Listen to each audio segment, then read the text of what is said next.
I was sitting in the third row of the massive graduation auditorium at Stanford University, surrounded by my fellow MBA graduates, when I felt the familiar knot forming in my stomach.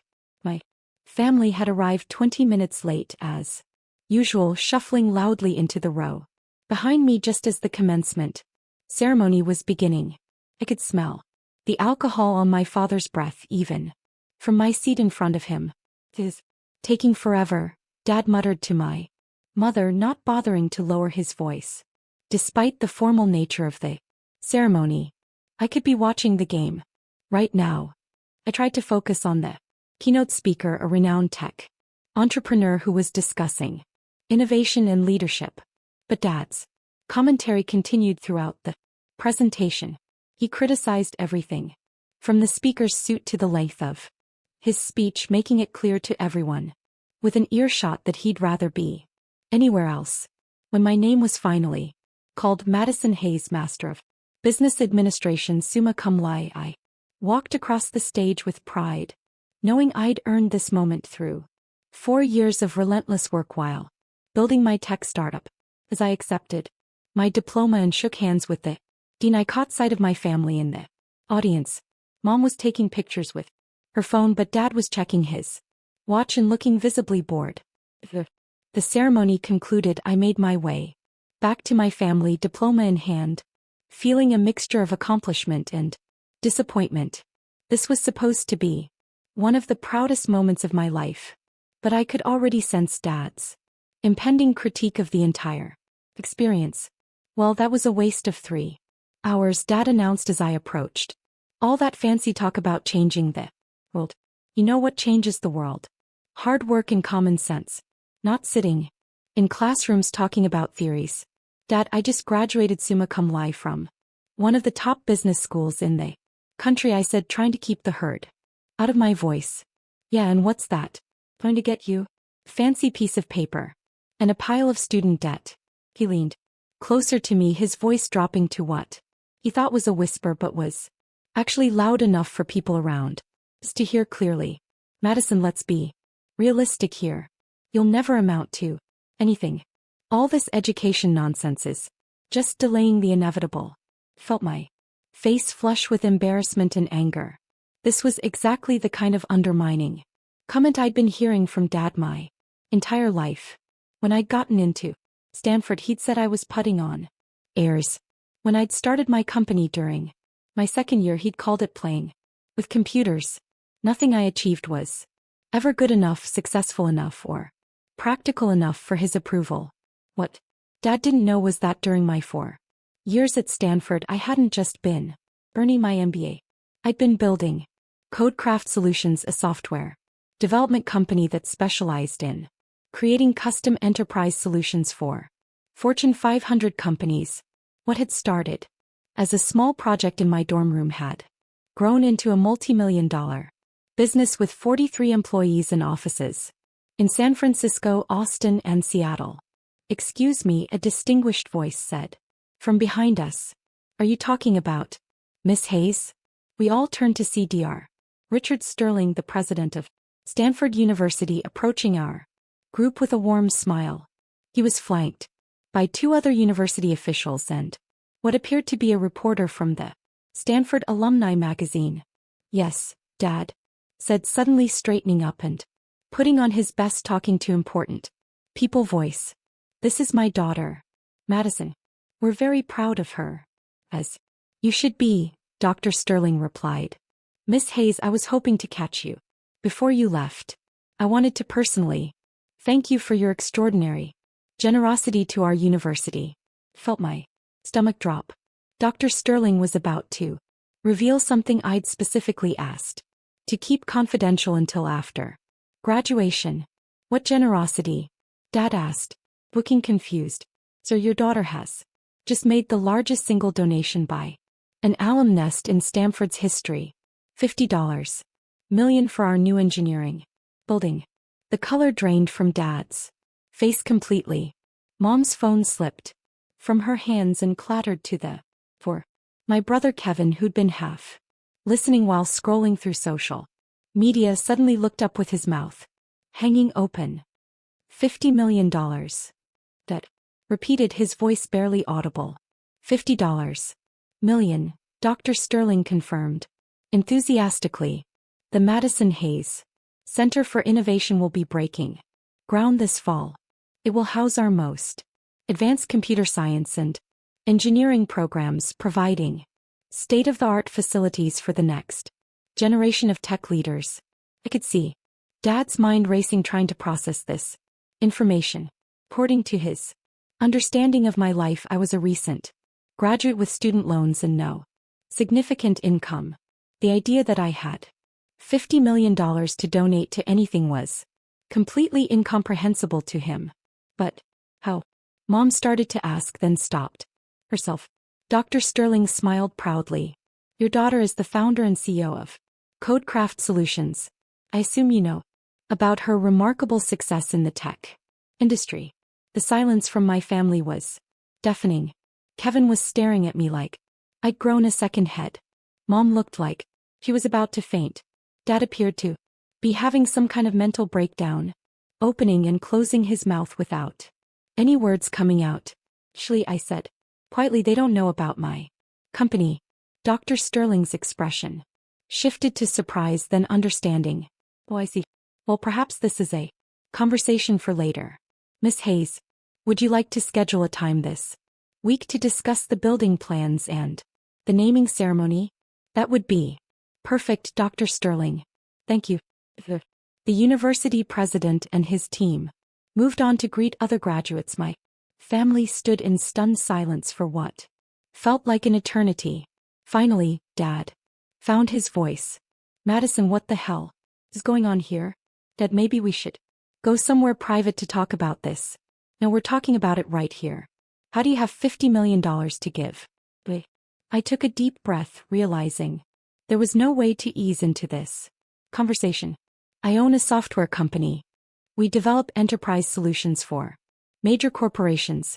Last year we generated $180 million in revenue. That's impossible. Kevin said, you're a student. You live in a tiny apartment and drive a 10-year-old Honda. I live modestly because I prefer to invest my money rather than spend it on unnecessary luxuries.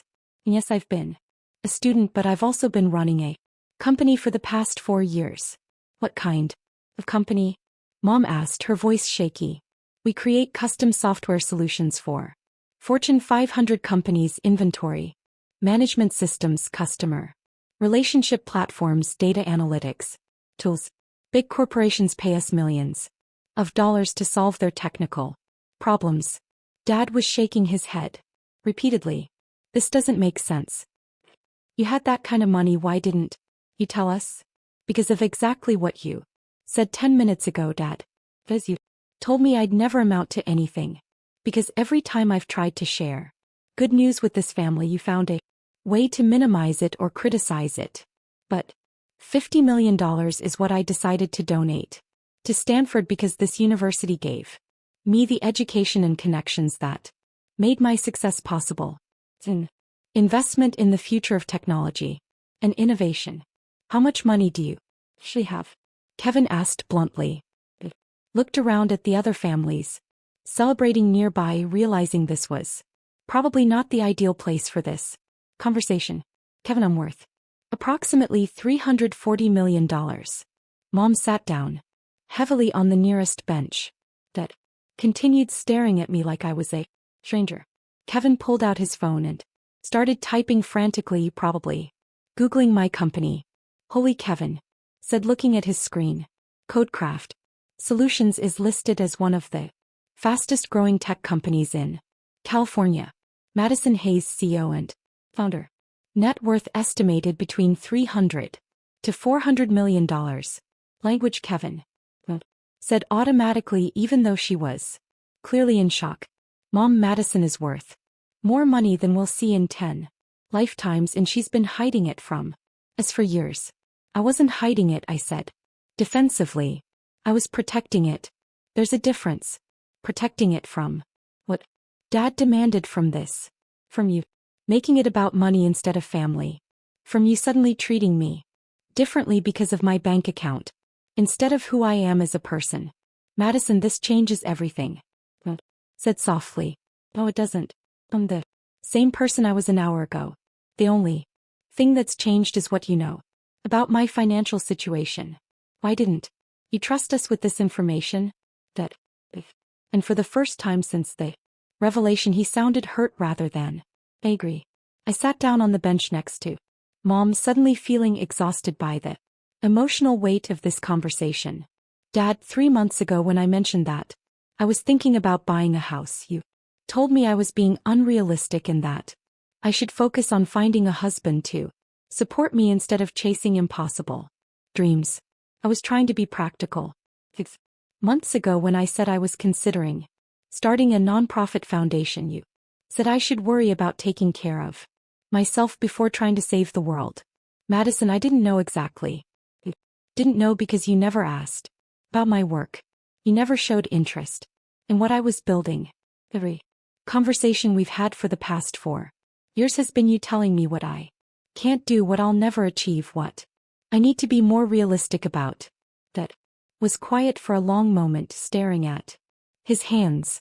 I thought I was protecting you from disappointment. You were protecting yourself from having to acknowledge that your daughter might be more successful than you expected. That's not fair, he said. But his voice lacked conviction. Isn't it, Dad? You've been undermining my confidence and dismissing my ambitions my entire life.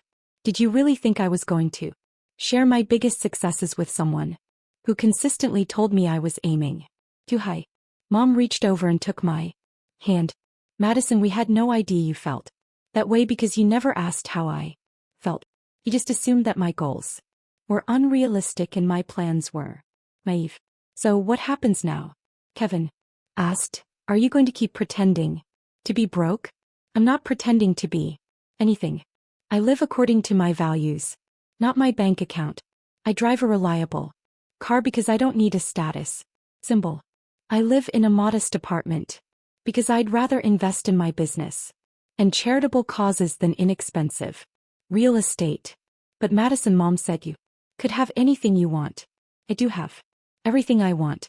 I have a successful company that I'm passionate about. I have the resources to make a positive impact on the world. I have the freedom to pursue projects that matter to me. What about a family, a husband, kids? Dad asked. What about them?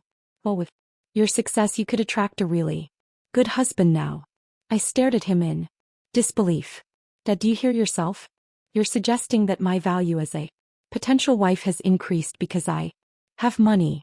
That's not what I meant. That's exactly what you meant.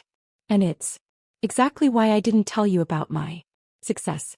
Because you immediately started thinking about how my money could benefit our family rather than celebrating what I've accomplished.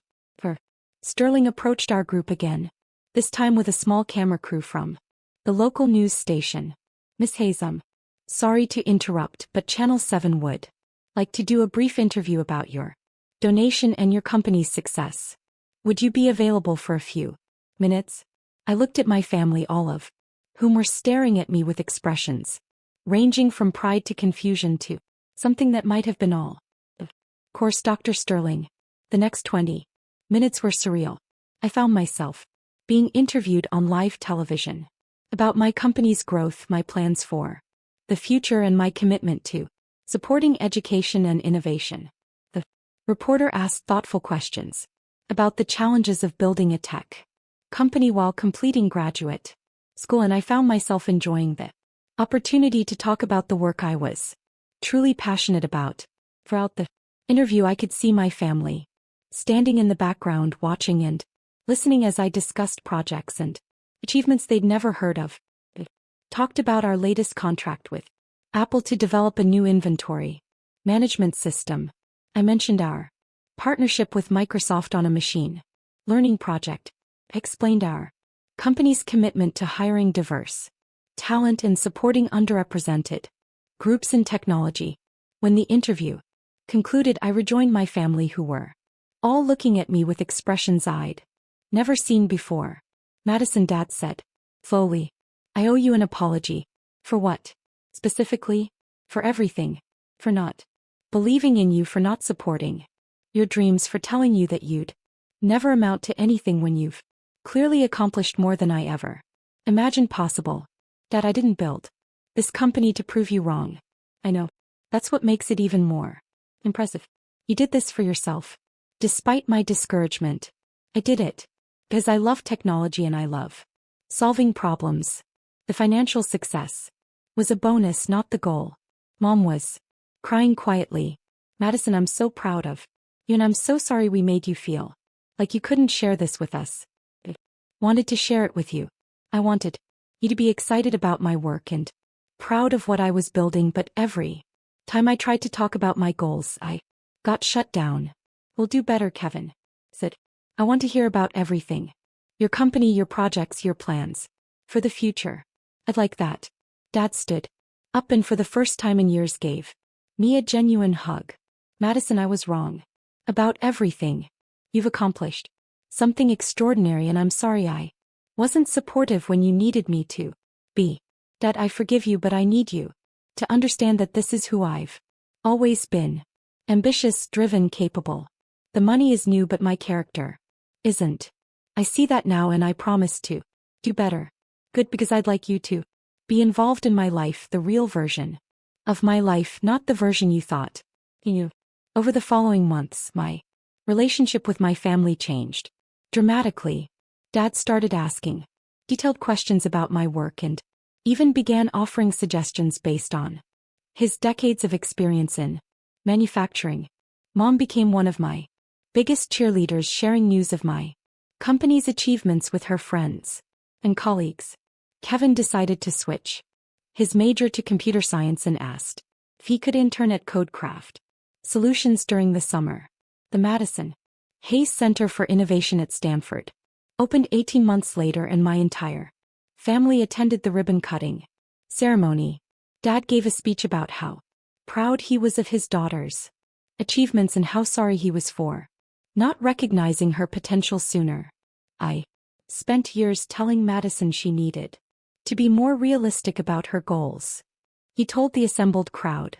It turns out I was the one who needed to be more realistic about her capabilities. The ceremony, as we toured the state-of-the-art facilities that would train the next generation of engineers and computer scientists, Dad pulled me aside. Madison, I have a question. What's that?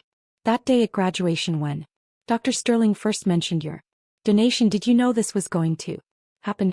You mean, did I know you were going to find out about my company? Yeah. I smiled. Dad, I donated that money specifically because I knew the university would announce it during graduation.